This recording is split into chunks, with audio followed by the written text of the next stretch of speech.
এটা কিসের এরিয়া? ওই ওই ওই উপরটাও ওইটা ইয়া ভিন্ডি।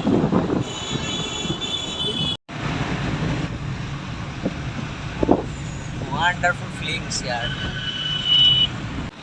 দিনের বেলার কলকাতা থেকে রাত্রিবেলার কলকাতা একটু অসাম লাগে সত্যি আর। দিনের বেলায় ঘুরেছি অনেক, বাট এত ফিলিংস আসেনি।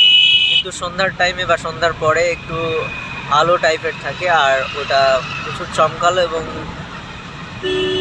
প্রচুর উন্নত মানের লাগে আর ফিলিংসটা অসাম। তো চলো একটু শেয়ার করি, পুরো সিনেমাটিক মুডে তোমাদের দেখাতে চলেছি আর। দিস ইজ দ্য মসজিদ।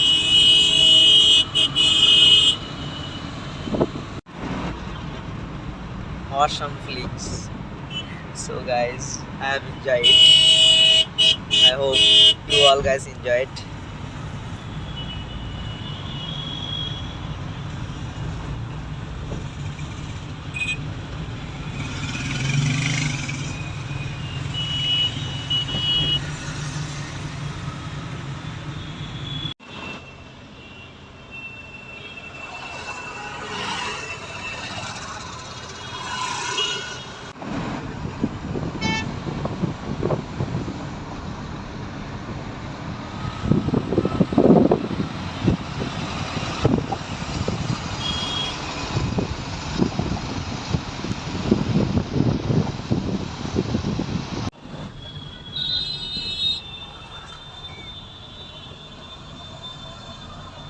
সো হে গাইজ, আমরা এখন এসেছি একটা হোটেল রুমে। সারাদিন ঘোরাঘুরি করার পর হোটেল রুমে চলে এসেছি আর খুব ক্লান্ত, প্রচুর টায়ার্ড হয়ে গেছি। সারাদিন অক্লান্তভাবে পরিশ্রম করার মতো হাঁটাচলা করেছি আর গাড়ি ঘোড়া করে শুধু ঘুরেছি।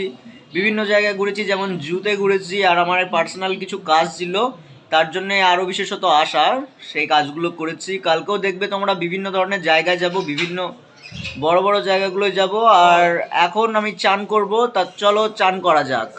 তো গাইজ দেখো আমাকে কেমন লাগছে, খুব ভালোই লাগছে বলছি। এই হলো আমাদের রুম, বিটাশালির রুম তো তোমরা খুব জানোই, ভালোভাবে থাকে গোছানো। আর বিশেষ করে গাইজ এই দেখো প্যাকেটের জিনিসটা দেখায় তোমাদের, এইগুলো হলো মোজা। এই মোজা এত গন্ধ করছি, এবার কেমন হয়ে যাইছি। হ্যাঁ, আর আমার বডি দেখলে যেন তোমরা পাগল হয়ে যাও না, হার ক্লাস বডি, ঠিক আছে? খুব ভালোই লাগছে। এই বন্ধুকে দেখো প্যান্ট পরছে। হ্যাঁ, তাই এই হলো রুমের কিছু একটা সেট আপ। এখানে আমরা ভুংভাং জিনিস থুই দিয়েছি, যেমন পানির বোতল। এখানে রুমের চাবি আছে। এখানে একটা টিভি দিয়েছে আমাদের দেখার জন্য, এনজয় করার জন্য। আর এই দেখো জানলার কিছুটা ভিউ এরকম, পুরো জানলাটা খুলে দিলে এইখান থেকে এরকম দেখা যায়। বাইরেটা তোমাদের দেখাই, এখানে পুরো বাজার, নাইস একটা